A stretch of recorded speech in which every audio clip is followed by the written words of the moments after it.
What's up, team? I am getting ready for morning prayer, and I realized I did not do a staff video update yesterday for today. So I was reviewing my notes, and I'm like, oh man, there are just a couple things that I don't want you to miss. First of all, staff meeting was awesome. Hearing the life change stories, incredible. I had a woman come up to me last weekend and say, I grew up Catholic, 3-day-a-week Catholic, and then just gave up on the church altogether and haven't been engaged in church in a long time. But my daughter, who started attending the University of Findlay, started attending your Findlay campus and has loved it. So I imagine somebody invited her to Findlay. And she says, in fact, some of her friends that live in Cleveland now drove all the way over to experience the service that they typically watch online live for Christmas. And so, or they come over to watch this. So I'm like, oh man, how long have you been coming? She says 3 weeks. And then she gets a little choked up and says, God's really moving in my life, and I'm really glad that I'm here. And so I celebrate those kinds of stories over and over again. Try not to take them for granted, and you all had so many great stories to add. So thanks.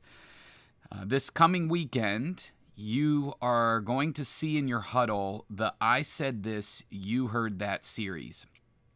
And so yes, talk about the series, but what I want you to help your team get excited about is the colors assessment that is going to create a lot of fun within your team. And so the energy that you bring to this team, and if you cast vision around the energy that they bring to the people that they meet about this upcoming series, will help build up some anticipation for what is to come. And if people are like, oh, I remember that series, why are you bringing it back?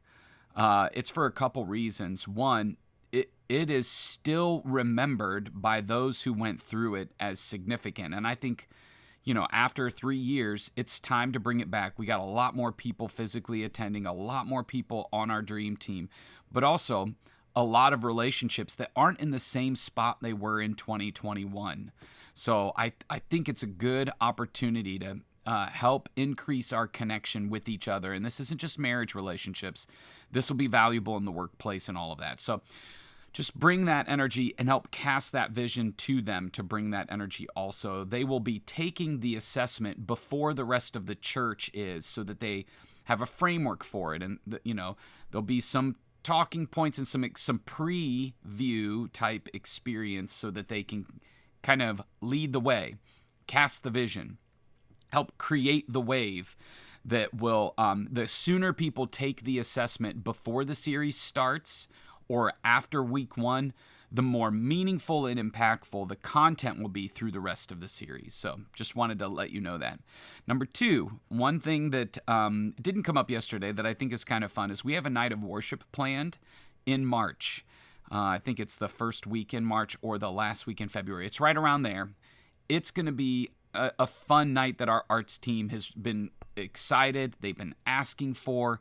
And so we'll get you those dates at some point. But I just wanted to let you know that is something to look forward to. And if you have people that are excited about an extended night of singing and worship with our team, we'll be hosting it at the Perrysburg campus and at the Findlay campus.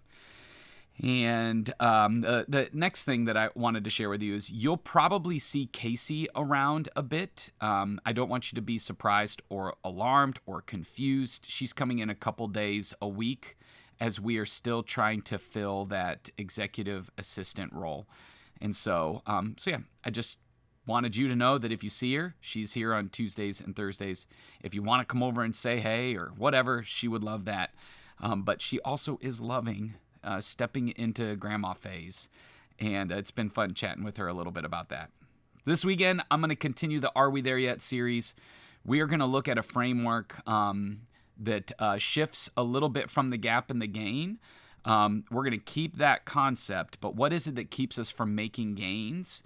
And I think this framework, if you've been around, you've heard before. If you haven't been here in a couple of years, this will be new content for you that is transformational. And we'll be looking backwards in Joshua's story It's some of the defining moments that made him. So I'm looking forward to that. I'll be speaking at the Chamber today, Perrysburg Chamber, about 115 guests. So if you're watching this between like 11 and 1, if you could say a prayer for me as I talk about weak ties. I'm excited for the opportunity to serve some of the business leaders in our community. But that's all I got for you today. Thanks for being here. Love you guys. We'll see you this weekend.